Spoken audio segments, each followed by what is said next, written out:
Hello दोस्तों, नमस्कार। स्वागत है आपका अपने स्माइंड ओपन यूट्यूब चैनल पर। आज हम वेन डायग्राम के मोस्ट इंपॉर्टेंट क्वेश्चन देखने वाले हैं जो आरआरबी एनटीपीसी के लिए, ग्रुप डी के लिए और अदर एग्जाम्स के लिए भी महत्वपूर्ण है। चलिए स्टार्ट करते हैं। पहला क्वेश्चन देखिए, पहला क्वेश्चन क्या दिया है दोस्तों।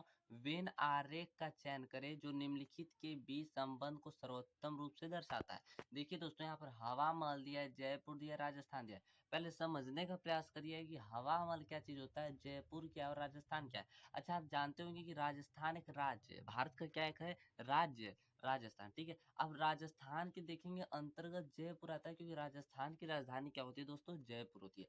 अब देखेंगे जयपुर के अंदर क्या आता है, हवा महल आता है। ठीक है ना, जयपुर के अंतर्गत क्या पड़ता है, हवा। तो पहले हम किसका डायग्राम बनाएंगे दोस्तों, पहले हम राजस्थान का बना लेते हैं। किसका, राजस्थान का बना लेते हैं। ठीक है दोस्तों, फिर किसका बनाएंगे दोस्तों, इसके अंदर हम लोग जयपुर का बना लेते हैं। किसका दोस्तों, जयपुर का बना लेते हैं। ठीक है दोस्तों, फिर इसके अंदर किसका बनाएंगे, हवा महल का बनाएंगे। ठीक है दोस्तों, कुछ इस प्रकार का डायग्राम बनने वाला है। तो कौन सा डायग्राम सही, ऑप्शन नंबर बी। तो ऑप्शन नंबर बी आपका क्या होगा दोस्तों, करेक्ट आंसर होगा। उम्मीद करता हूँ कि आपको समझ में आया होगा। क्या करना है दोस्तों, ध्यान से समझिए इसे। ठीक है, पहले राजस्थान था, फिर जयपुर, हवामहल।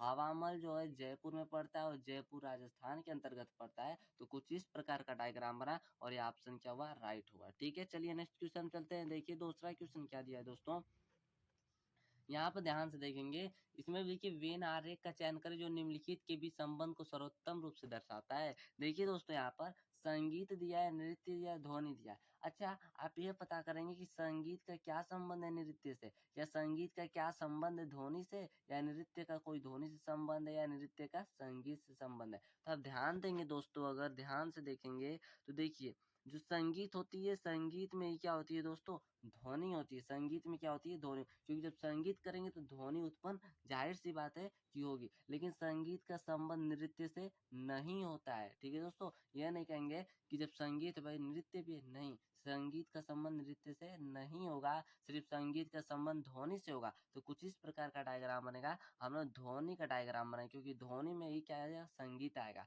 तो ध्वनि का बना लिए हैं। ध्वनि के अंतर्गत किसका बनाएंगे दोस्तों, संगीत का बनाएंगे। ठीक है दोस्तों, फिर उसके बाद देखिए क्या करेंगे, जो नृत्य है, क्या जो नृत्य आप दिख रहे हैं इसको अलग से डायग्राम बनेगा। तो इस प्रकार का कुछ डायग्राम आपका क्या होगा, करेक्ट होगा।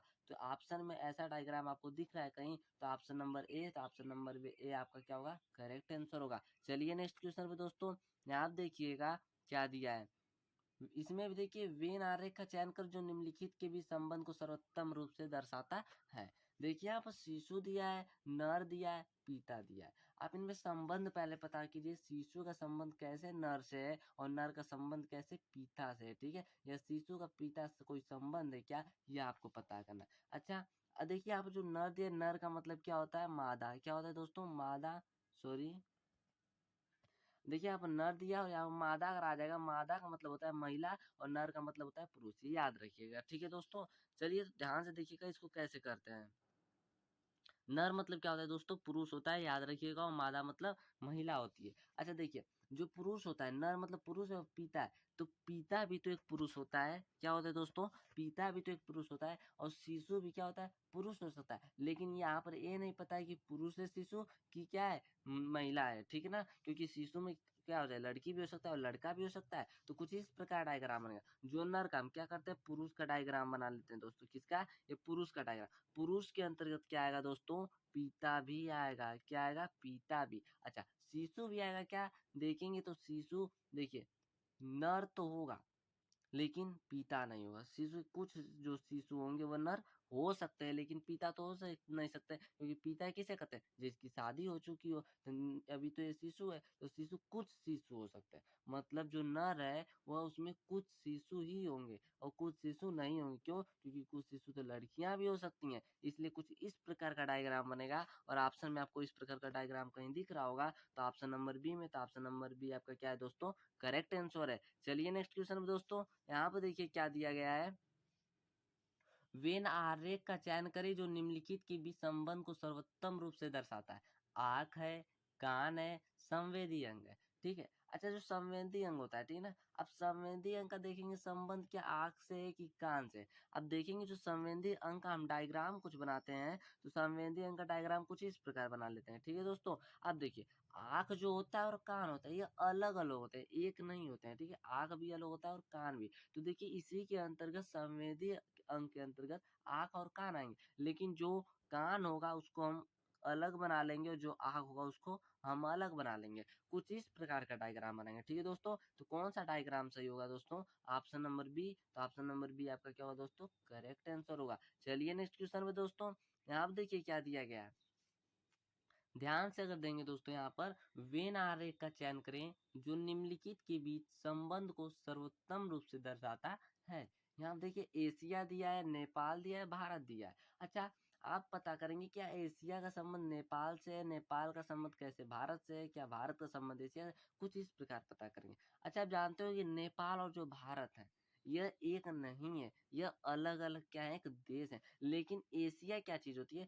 एशिया एक बड़ा-सा महाद्वीप है, ठीक है दोस्तों? एशिया क्या है? बड़ा-सा महाद्वीप है, तो हम एशिया का पहले डायग्राम क्या कर लेते हैं? बना लेते हैं। अच्छा, अब एशिया के अंतर्गत ही क्या पड़ता है दोस्तों? नेपाल पड़ता है और क्या पड़ता है? भारत पड़ता है। तो हम यहाँ पर नेपाल को कुछ अलग इस प्रकार बना लेंगे और भारत को कुछ इस प्रकार बना लेंगे। तो कुछ इस प्रकार का डायग्राम आपको देखने को मिलेगा। तो कौन-सा ऑप्शन सही होगा? ऑप्शन नंबर ए क्या होगा आपका? करेक्ट आंसर होगा। उम्मीद करता हूँ कि आपको समझ में आया होगा। ठीक है दोस्तों, देखिए सॉरी, धन्यवाद। फिर हम मिलेंगे नेक्स्ट वीडियो में एक नई उम्मीद के साथ। अगर अभी तक चैनल को आपने सब्सक्राइब नहीं किया तो प्लीज़ सब्सक्राइब कर लीजिए, लाइक भी कर लीजिए और शेयर करना ना भूलिएगा। मिलेंगे हम फिर नेक्स्ट वीडियो में। हाँ, अगर आपने अभी तक पीछे का प्लेलिस्ट नहीं देखा है, जो रीजनिंग के वीडियो बना दिए गए हैं, तो उन्हें अभी नहीं देखे हैं तो उन्हें भी आप देख लीजिएगा और बेल आइकन बटन को भी प्रेस कर लीजिए, जिससे रोज़ाना आपको नोटिफिकेशन सबसे पहले मिला करे। ठीक है?